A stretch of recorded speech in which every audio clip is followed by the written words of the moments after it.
On Capitol Hill in the U.S. Senate, what's the most pressing issue before that chamber that affects the people of North Carolina? Well, I think immigration's top of the list, and we're seeing that in polls now. The southern border is out of control. We're poisoning, we're allowing cartels to import and poison tens of thousands of people, killing them every year with the fentanyl epidemic. We're seeing the criminal element making their way across the border. The cartels are making an estimated $1 billion a year on human trafficking. They charge anywhere from $5,000 to $50,000 to get people across the border. It's got to come to an end. And now, on a bipartisan basis, I think the American people are going to make choices in November that have to do with elected officials who understand that the border is a problem and that our homeland security is at stake. It can't wait until November, though, or into January when possibly some new faces are in D.C. What has to happen now? Well, I think the Biden administration should start by just re-implementing successful policies that came from the Trump administration. The Biden administration, we were working to try and provide additional authority to the president, but I'm not going to let the President Biden deceive the American people. He has made conscious decisions that have dramatically increased the flow over the border. He can re-implement the Remain in Mexico policy and expedited removal to Mexico, which President Trump did, and was extraordinarily successful. We should provide him with additional tools, but he's already proven that the only reason it became a priority for this administration is because the American people became educated and realized that this is dangerous policy with this administration. There's been a lot of focus on TikTok lately, personally for you in the last week or so. For the folks who really don't understand the inner workings of why something needs to change, what would you say to them? Any company that has its roots in China have a connection to the Chinese Communist Party. Even TikTok, which has largely removed itself from its parent company, it's an independent subsidiary but only limited contacts to the Chinese Communist Party. Any contact is unacceptable. This bill is not about ending TikTok in the United States. It's about having ownership. Doesn't even have to be a U.S. set of investors, but it has to be investors that are not linked to the Chinese Communist Party. It's that simple. So when TikTok decided to tell their users to call Congress and vote against the bill, they also demonstrated something else that's a real threat. The impact that they can have on young people. I have a young person, I don't know the exact age, but I'm almost certain that they're a minor, calls a sitting U.S. senator and threatens to shoot me and cut me into pieces. That goes to show you the disproportionate impact that these social media companies have over children.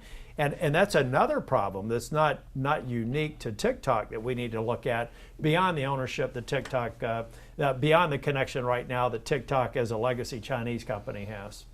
That voicemail you mentioned, you released that this week. What was the thinking behind that to let people know, hey, this is real, this is something that happened? I wanted to put TikTok on notice to say you picked the wrong person to bully. And number two, you've demonstrated just how vulnerable our young people are on TikTok. That young lady, I expect the police to track her down, probably a minor, talk to her parents. If they're an adult, I'll press charges.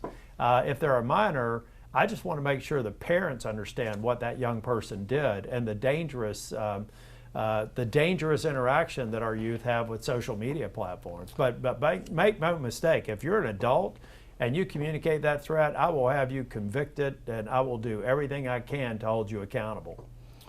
Social media can sometimes lead into mental health struggles, and you're part of the Senate Mental Health Caucus.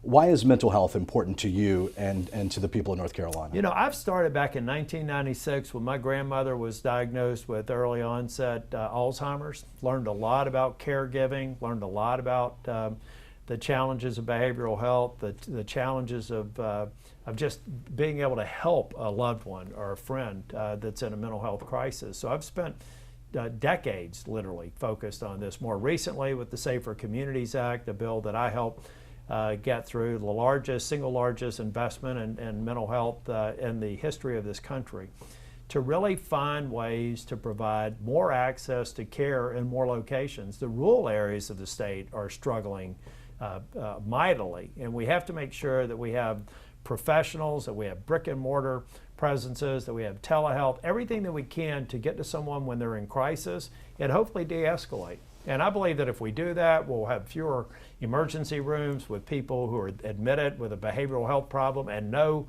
real resources at the hospital to help them. We'll have fewer behavioral health incarcerations. It's a good thing to do to people who are struggling with behavioral health, and it's also a good thing to do for our hospital and our prison system. You mentioned rural health care. We've had at least 2 hospitals in the last 8 or 9 years here in Eastern North Carolina, rural small town hospitals, close. And those folks have to travel long distances for just everyday care or emergency care. What can be done at the national level, leading down to the state and local level, to make sure these people are taken care of? Well, part of what we have to do, I mean, people need to be intellectually honest. A lot of the consolidation in healthcare industry is actually the collateral damage of Obamacare. Now, we've learned that there's some good parts of Obamacare. There are things that we should have to give more people access to healthcare plans. I get all that. But when you don't take into consideration the cost pressures, these hospitals have to pay their bills at the end of the day, and they've withdrawn from these rural communities. So what can we do? That was a bad outcome with Obamacare. We can have a discussion about maybe some good things that occurred, but we've seen a retreat from the rural areas. It's very dangerous, and it's across the state. I can find places 50, 60 miles from Charlotte City Center that are having the same problems that we're seeing in Eastern North Carolina and Western North Carolina. We got to figure out how to have more brick and mortar and telehealth access to these outlying communities.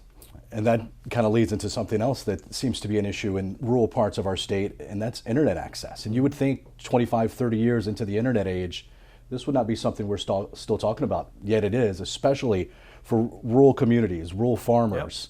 Yep. What can be done to help them? Well, one of the things in our state, we never really talked much about it, but when Starlink first launched its first satellites years ago, I had my staff call Starlink and say, what can we do as a state to make us an attractive place to expand service? And we did. To the legislature's credit, they went and removed some of the barriers that other states had so that we could have pilots. We had 2 pilots with rural schools that have been successful. So we've got to have an all of the above. It doesn't all have to be fiber to the home. We just need reliable, high-speed broadband communications, and we need an all of the above strategy, which involves the current capabilities in space, future capabilities, and where it makes sense, building partnerships with the private sector. We've talked about the southern border and some of the threats facing our country here at home, but there's struggles, conflicts going on all across the world. Ukraine, Russia 2 years ago, been going on for 2 years, and the situation in Gaza now. As a senator, what is the United States Senate doing to make sure that the United States stays in front of this situation to not only help people, but to also safeguard our own interests? Well, that's right. That's why those who say we shouldn't be in Ukraine, I think they're very short-sighted, and they'll rue the day that they actually took that position. We have to support Ukraine. We're not putting at risk a single U.S. soldier, sailor, Marine, or Guardian by supporting Ukraine. They're willing to fight the fight against a near-peer competitor in Russia. We have to sustain that support. Now you move over to Israel and Gaza.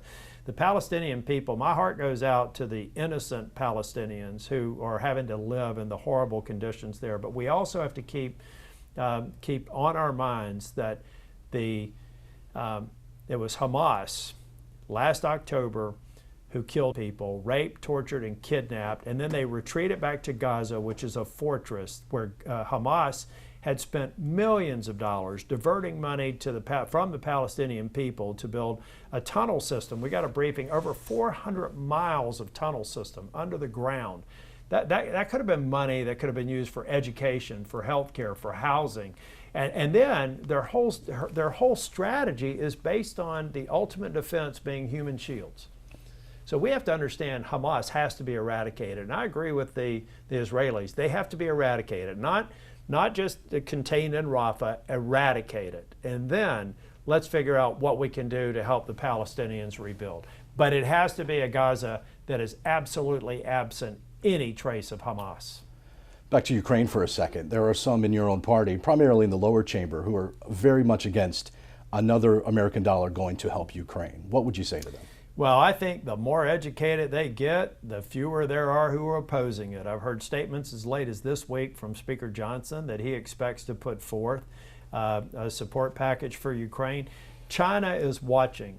Putin is watching. If we lose in Ukraine, we will ultimately see American blood spilt as a result of our failure to lead. And it'll either be in Eastern Europe or it'll be in the Indo-Pacific region when China sees a strategic opportunity to take Taiwan. Isolationism never works in the United States. Every time it's been tried politically, we've lived to regret the day, and we've seen thousands of American lives lost as a result of that. So this is a time to lean into it and lead. It's not a time to retreat. Is there anything we haven't touched on you want the people of Eastern North Carolina to know? Well, I think the people of Eastern North Carolina need to know that I care a lot about the whole state. I care about the rural areas probably more than the urban, suburban areas, in spite of the fact that I'm from suburban Charlotte. I understand that a healthy, rural, underserved area, making that a priority helps the entire part of the state, and that's why I'm traveling all over Eastern North Carolina this week to hear directly from the constituents. We'll end on a lighter note. College basketball, the Sweet 16, 3 North Carolina teams still alive. What's your Final Four look like? Who's going to be the national champ? Well, now I got to tell you, when I moved That's a tough question. When I moved to North Carolina, I shortlisted all the university system teams that had Republican red. That's NC State. So I became an NC State fan years and years ago. I love what they did in the ACC tournament. I hope that they beat Marquette. I want to see the Tar Heels advance. I particularly want to see Duke beat Houston. That's going to be tough. But at the end of the day, people ask me, do I root for Duke? I say sure, unless they're playing Chapel Hill. And then they say, do I root for Chapel Hill? I say sure, unless they're playing NC State. So I think it's great that we're going to have 3 in the Sweet 16. I hope that we get them to the Elite 8. And I also have a sentimental favorite with Tennessee Volunteers. Glad to see them in it. But NC State's on a run. They are. In the ACC tournament and so far, and it was a great, exciting win on Saturday, so I'm looking forward to the action coming out tomorrow. At the end of the day, it's good exposure for our state, positive exposure. I love the fact that we had three in the tournament this year. State of Texas probably had the most people. They've got more than 3 times our population. They had 6 in it. We had 3 in it. So I like on a per capita basis our contribution to March Madness.